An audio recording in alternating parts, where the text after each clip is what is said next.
Guys, this question, hey guys, this is Tina Benson. My company is Training. This question is from Kathy in Glenmore. She's got 2 Malteses. One is 8 years old, the other is 2. And the 8-year-old has had separation anxiety for some time. The 2-year-old, the younger one, hasn't had any issues until recently, but now they both are showing signs of separation anxiety. So she wants to know what she can do to help herself out because it's becoming unbearable and unmanageable. Well, some of the questions I had for her were, are the dogs free roaming in the house? They are. They had lots of entitlements, no rules, no boundaries, no structure. They are not crate trained. And of late, when she gets ready to leave, they kind of like track her, they follow her around, and they're with her all the time, and they know when she's gathering up her things, and they know the signs for when she's about to leave the house. So I asked her, what happens when you do crate the dogs? And she said, well, recently she tried to crate the younger one, and he threw such a fit that she let him out. So the first thing that she's got to do is, first and foremost, cut out all of the entitlements. No couch time, no hanging on the bed, no lap time. They're small dogs. They get lots of, love and cuddling and all of that. Small dogs don't need that. They're just like big dogs. They should be treated just like big dogs, and they should not be like picked up and carried around like toys. They shouldn't be on the couch with us all the time.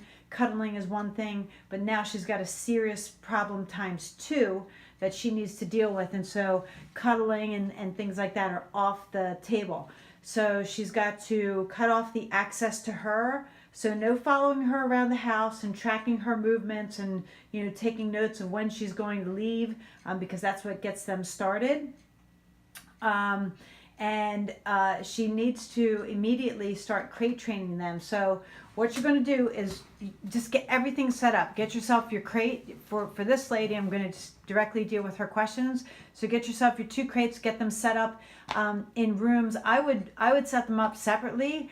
That's up to you, but you're going to need to do one at a time, it sounds like, because your youngest was giving you such a hard time, and they are feeding off of one another. So you're going to have to start crate training them so that they can get used to the crate when you're in the home and when you leave the home. So crate training, you can find a video on my YouTube channel. You can go on my Facebook page. I've got all kinds of videos of how to get your dog in a crate. A small dog is easy to get in the crate. The thing is with any dog is when they start going nuts, you want to be there so you can correct any nonsense so that it doesn't escalate to a point where they can start getting frantic in the crate. And if you're not there, then they could actually start to get really physical and trying to get out, and they can actually hurt themselves. So that's why you want to be around to correct any nonsense immediately when it starts to happen, so that it doesn't go to fever pitch, which is when they start trying to break out. They could cut their teeth or try to chew their way out, and crate busting can get ugly when you're dealing with separation anxiety. So teach your dogs crate training. Crate train your dogs. Put them in the crate when you're home.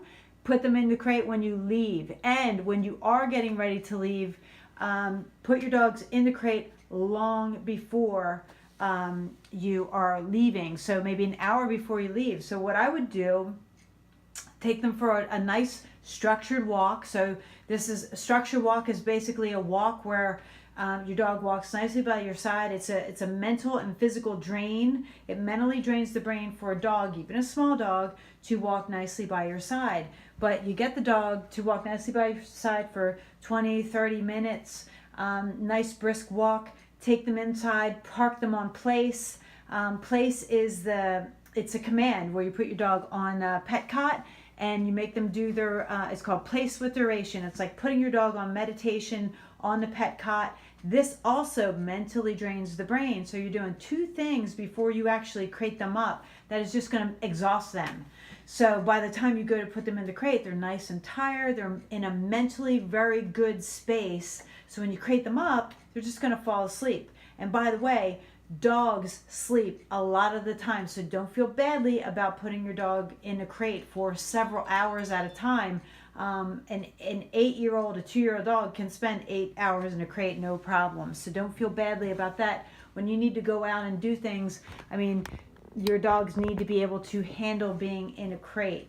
Puppies are a different story. They need more potty time and things like that, but your dogs are adult dogs. So you want to be able to walk your dogs, and then you need to be able to put them on place so that they can do that mental work. It's teaching your dog to be calm on command. So I also have a video on my YouTube channel on how to do the place command. So check out the structured walk, how to do the place command. Those are the two things that you're going to do before you go out and leave your dogs. And then the other piece, obviously, is you need to crate train them.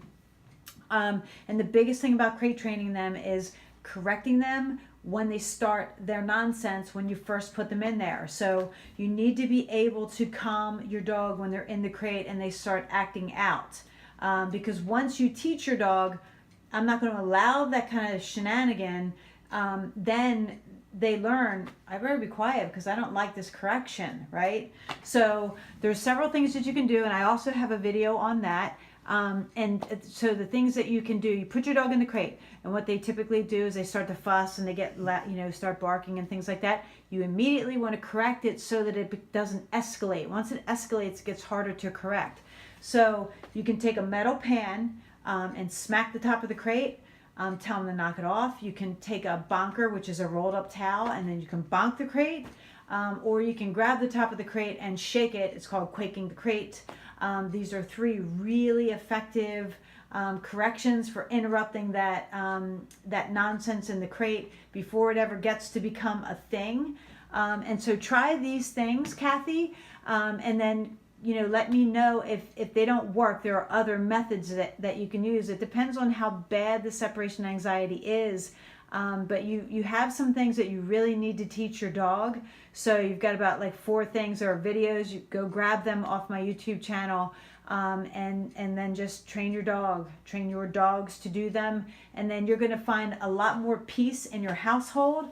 And this will be an ongoing process for you. It's a process from going from a very free will kind of a household where your dog kind of like just has free roam and does what he wants. And now you're having to go to a more permission-based household where you don't let your dogs have free roam of anything. You have access to everything. You allow or deny them access to the things.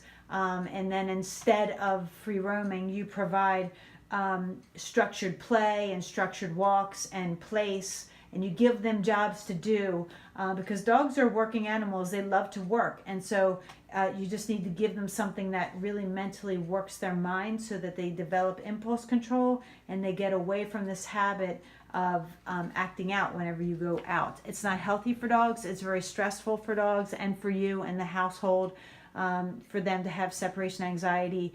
And so in order to help them out and put them in a better headspace, you need to do these things for them. And then if you need further assistance, there's always the e-collar, which is an awesome tool for correcting and dealing with separation anxiety.